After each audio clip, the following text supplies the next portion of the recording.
നമസ്കാരം. ഞാനിന്ന് പറയാൻ പോകുന്നത് തയ്ക്കുമ്പോൾ ഉണ്ടാകുന്ന തയ്യൽ ഏറ്റക്കുറവുകളെക്കുറിച്ചാണ്. അതായത് ഒരേ തയ്യലിൽ തന്നെ ചെറുതും വലുതുമായ സ്റ്റിച്ചിങ് വരുന്നു. ഇതിന് സാധാരണയായി പറയാറുള്ളത് തുന്ന് വിട്ടുകുത്തുക, തുന്ന് ചാടുക, ഇടത്തുന്ന് വീഴുക, ഇടക്കുത്ത് വീഴുക എന്നൊക്കെയാണ്. ഇത് എന്തുകൊണ്ട് സംഭവിക്കുന്നു എന്നും എന്താണ് പരിഹാരമെന്നുമാണ് നമ്മൾ നോക്കാൻ പോകുന്നത്. അതിനു മുമ്പ് മറ്റൊരു കാര്യം പറയാനുള്ളത്, ഈ ചാനലിൻ്റെ പേര് ചെറുതായി ഒരു മാറ്റം വരുത്തിയിട്ടുണ്ട്. അതായത് മെഹ്റാസ് വേൾഡ് മലയാളം എന്നായിരുന്നു മുമ്പ് ഉണ്ടായിരുന്ന പേര്. അത് മക്കീനാസ് ടെക് എന്ന പേരിലേക്ക് ഒരു മാറ്റം വരുത്തിയിട്ടുണ്ട്. അതിൻ്റെ കാരണം പലരും പറയുന്നു, സെർച്ച് ചെയ്യുമ്പോൾ മെഹ്റാസ് വേൾഡിന് പകരം മറ്റ് പലതുമാണ് വരുന്നത്. അതുകൊണ്ട് സെർച്ച് ചെയ്യുമ്പോൾ അത് കിട്ടുന്നില്ല എന്ന് പറയുന്നു. അതുകൊണ്ടാണ് ഇങ്ങനെ ഒരു മാറ്റം വരുത്തിയത്. ആ പേരിൽ സബ്സ്ക്രൈബ് ചെയ്ത എല്ലാ മാന്യ കൂട്ടുകാരും സഹകരിക്കണമെന്ന് അഭ്യർത്ഥിക്കുന്നു. മാത്രമല്ല, ഇനിയും സബ്സ്ക്രൈബ് ചെയ്യാത്ത ആളുകളുണ്ടെങ്കിൽ വീഡിയോക്ക് താഴെ കാണുന്ന ചുവപ്പ് ബട്ടൺ പ്രസ് ചെയ്ത് തൊട്ട് വരുന്ന ബെല്ലൈക്കൺ കൂടി പ്രസ് ചെയ്ത് ആൾ എന്ന ഐക്കൺ അമർത്തി വെച്ചാൽ ഞാൻ അപ്ലോഡ് ചെയ്യുന്ന വീഡിയോ അതേ നിമിഷത്തിൽ തന്നെ നിങ്ങൾക്ക് നോട്ടിഫിക്കേഷനായി നിങ്ങളുടെ മൊബൈലിൽ എത്തുന്നതാണ്. അപ്പോൾ നമുക്ക് വീഡിയോ കാണാം. അപ്പോൾ ഇതാണ് നമ്മൾ പറഞ്ഞ ഇടക്കുത്ത് വീഴുക, തുന്ന് ചാടുക, തുന്ന് വിട്ടുകുത്തുക എന്നൊക്കെ പറയുന്നത്. അതായത് നിങ്ങൾക്ക് കാണുന്നുണ്ടാവും 2-3 സ്റ്റിച്ച് ചെറുതും ഇടയിലൊക്കെ വലിയ സ്റ്റിച്ചും കാണും. ഇത് എന്തുകൊണ്ടാണ് സംഭവിക്കുന്നത് എന്ന് വെച്ചാൽ കാര്യമായിട്ട് 2 പ്രശ്നമാണ് ഇതിനുള്ളത്. ഒന്നാമത്തെ കാര്യം സൂചിയുടെ ക്വാളിറ്റിയാണ്. ഏതെങ്കിലും നമ്പർ സൂചി വാങ്ങിയിട്ടാൽ അത് എല്ലാ മെഷീനും ശരിയാവില്ല. അതായത് ഏത് കമ്പനിയുടെ സൂചി വാങ്ങുകയാണെങ്കിലും 16-ാം നമ്പർ, ചെറിയ മെഷീനാണ് ഉപയോഗിക്കുന്നതെങ്കിൽ, സിംഗിൾ മെഷീനാണ് ഉപയോഗിക്കുന്നുണ്ട് എങ്കിൽ 16-ാം നമ്പർ സൂചി സാധാരണയായി ഉപയോഗിക്കുക. അതല്ല, അതേ സൂചിയാണ് ഉപയോഗിക്കുന്നത് എങ്കിലും എന്നിട്ടും അത് വിട്ടുകുത്തുക ഇതുപോലെയുള്ള സ്റ്റിച്ച് വരുന്നുണ്ട് എങ്കിലും 14-ാം നമ്പർ സൂചി ഉപയോഗിക്കുക. 14-ാം നമ്പർ സൂചി ഈ സാധാ 16-ാം നമ്പർ സൂചിയേക്കാൾ ഒരല്പം കൂടെ വണ്ണം കുറവ് ഉണ്ടാവും.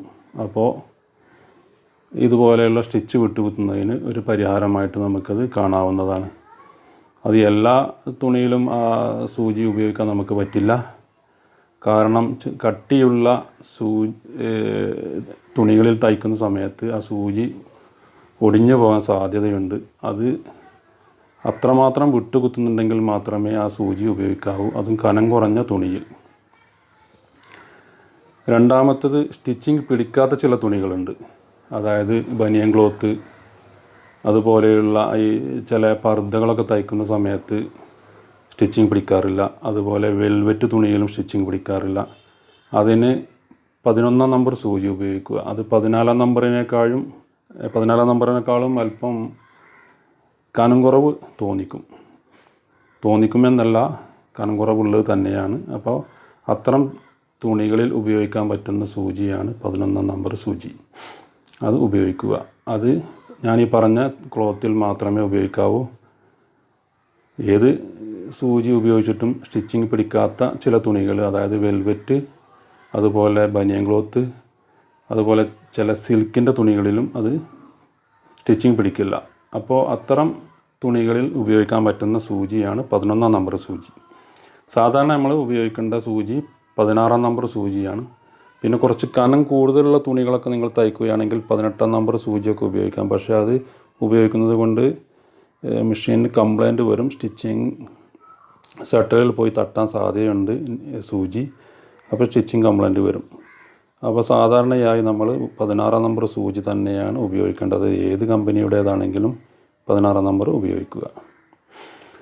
അതുപോലെ മറ്റൊരു കാരണമാണ്, നമ്മൾ തയ്ച്ചുകൊണ്ടിരിക്കുന്ന കനം കൂടിയ തുണികളൊക്കെ തയ്ച്ചുകൊണ്ടിരിക്കുന്ന സമയത്ത് സൂചി അതിൽ പോയി തട്ടുകയും സൂചി പൊട്ടിപ്പോവുകയും ചെയ്യും.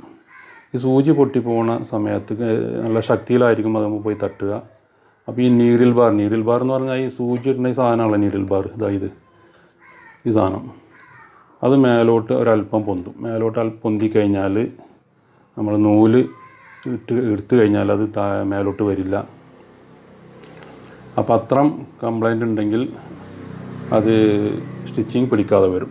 ഇടയിലൊക്കെ പോയി പിടിക്കും, പിന്നെ കുറച്ച് പിടിക്കാതെ വരും, പിന്നെയും പിടിക്കും, അങ്ങനെ ആയി നിൽക്കും. അപ്പോൾ അതിനെന്താണ് ചെയ്യേണ്ടതെന്ന് വെച്ചാൽ ഞാൻ കാണിച്ചു തരാം. നീഡിൽ ബാർ ശരിയാക്കാനുള്ള ചെറിയൊരു മെത്തേഡ് കാണിക്കാം. നമ്മൾ ആദ്യം ഇതിൻ്റെ ഈ ടോപ്പ് അയച്ച് മാറ്റുക. ടോപ്പ് അയച്ച് മാറ്റാനൊന്നും വലിയ പണിയൊന്നുമില്ല. ഇതിങ്ങനെ എടുത്തു കഴിഞ്ഞാൽ ഇതിങ്ങനെ പോരും. അതുപോലെ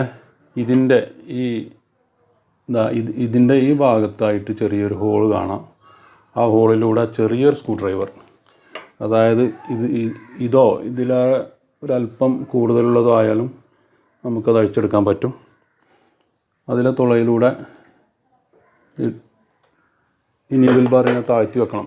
ആ തുളക്ക് കണക്കായിട്ട് ഇതിൻ്റെ ഒരു സ്ക്രൂ വരുന്നുണ്ട്. ആ സ്ക്രൂ അതിന് കണക്കാക്കി താഴ്ത്തി വെച്ചതിന് ശേഷം ഒന്ന് ലൂസാക്കി കഴിഞ്ഞാൽ ഇതുപോലെ ലൂസാക്കി കഴിഞ്ഞാൽ ഇത് മേലോട്ട് പൊന്തുകയും താഴുകയും ചെയ്യും. ഉണ്ടാ ഇതുപോലെ. അപ്പോൾ ഇതിൻ്റെ പോയിൻ്റ് എന്ന് പറയുന്നത്, നീഡിൽ ബാറിൻ്റെ പോയിൻ്റ് എന്ന് പറയുന്നത്, നമ്മൾ സെട്ടിൽ ഇങ്ങനെ തിരിച്ചു വെച്ച് കഴിഞ്ഞാൽ നിങ്ങൾക്ക് കാണാൻ പറ്റും. സൂചി താഴ്ത്തി കഴിഞ്ഞാൽ ഒരല്പം സൂചിയുടെ തല ഒരല്പമേ ഇവിടെ കാണാൻ പറ്റും. ഞാൻ കാണിച്ചു തരാം.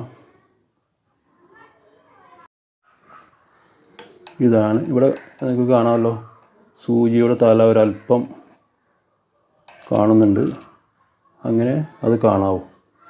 കൂടുതൽ അത് കാണാൻ പറ്റില്ല. കൂടുതലായി കഴിഞ്ഞാൽ അത് ബോബിൻ കേസിൽ പോയി സൂചി തട്ടുകയും സ്റ്റിച്ചിങ് പൊട്ടിപ്പോവുകയും ചെയ്യാൻ സാധ്യതയുണ്ട്. സൂചിയും പൊട്ടിപ്പോകാൻ സാധ്യതയുണ്ട്. അപ്പോൾ അത് പ്രത്യേകം ശ്രദ്ധിക്കണം. അതാണ് അതിൻ്റെ പോയിൻ്റ്. നമ്മൾ ഇതിങ്ങനെ തിരിച്ചു കഴിഞ്ഞാൽ കണ്ടാ സൂചി അത്രയേ വരാൻ പാടുള്ളൂ, കൂടുതലാവാൻ പാടില്ല. ഓക്കെ. അപ്പോൾ അതാണ് അതിൻ്റെ മറ്റൊരു കാരണം. ഈ രണ്ട് കാരണമാണ് പ്രത്യേകം നമ്മൾ ശ്രദ്ധിക്കേണ്ടത്. ഈ രണ്ട് കാരണം കൊണ്ടും സ്റ്റിച്ചിങ് കംപ്ലൈൻറ്റ് വന്നേക്കാം. തുന്നൽ വിട്ട് കുത്താം, സൂചി വിട്ട് കുത്താം. ഇപ്പോൾ ഞാൻ കാണിച്ചു തന്നതുപോലെ ഇതുപോലെ വന്നേക്കാം. അതാണ് അതിൻ്റെ മെയിൻ രണ്ട് കാരണങ്ങൾ. അല്ലാതെ പ്രത്യേകിച്ച് കാരണങ്ങളൊന്നുമില്ല. അപ്പോൾ അത് രണ്ടും സോൾവ് ചെയ്ത് കഴിഞ്ഞാൽ ആ പ്രശ്നം ക്ലിയർ ആവും. അപ്പോൾ എല്ലാവർക്കും വീഡിയോ ഇഷ്ടപ്പെട്ടു എന്നാണ് ഞാൻ മനസ്സിലാക്കുന്നത്. ഇഷ്ടപ്പെട്ടെങ്കിൽ നിങ്ങൾ സുഹൃത്തുക്കൾക്കും മറ്റുള്ളവർക്കും ഷെയർ ചെയ്യണം, പിന്നെ ലൈക്ക് ചെയ്യണം, സബ്സ്ക്രൈബ് ചെയ്യണം. എന്നാലേ അടുത്തൊരു വീഡിയോ ചെയ്യാനായി എനിക്ക് പ്രോത്സാഹനം കിട്ടുകയുള്ളൂ. ഞാൻ അപ്ലോഡ് ചെയ്യുന്ന എല്ലാ വീഡിയോകളും നിങ്ങൾക്ക് ഉപകാരപ്രദമാകും. അത്തരം വീഡിയോകളെ ഞാൻ ചെയ്യൂ. ഇനി എന്തെങ്കിലും നിങ്ങൾക്കറിയാൻ താല്പര്യമുള്ള കാര്യങ്ങളുണ്ടെങ്കിൽ കമൻറ്റ് ബോക്സിൽ നിങ്ങൾക്ക് രേഖപ്പെടുത്താവുന്നതാണ്. അതുപോലെ നിങ്ങളുടെ സംശയങ്ങളും കമൻറ്റ് ബോക്സിൽ രേഖപ്പെടുത്തുക. അതിന് മറുപടി ഞാൻ നൽകുന്നതാണ്. അതുപോലെ എൻ്റെ വാട്സാപ്പ് നമ്പർ ഞാൻ ഡിസ്ക്രിപ്ഷനിൽ കൊടുക്കുന്നതാണ്. കമൻറ്റ് ബോക്സിൽ നിങ്ങളുടെ അഭിപ്രായം രേഖപ്പെടുത്തിയതിന് ശേഷം നിങ്ങളുടെ സംശയം ആ വാട്സാപ്പിലേക്ക് വാട്സാപ്പ് ചെയ്താൽ നിങ്ങൾക്കുള്ള ഉത്തരം ഞാൻ വാട്സാപ്പ് ചെയ്യുന്നതാണ്.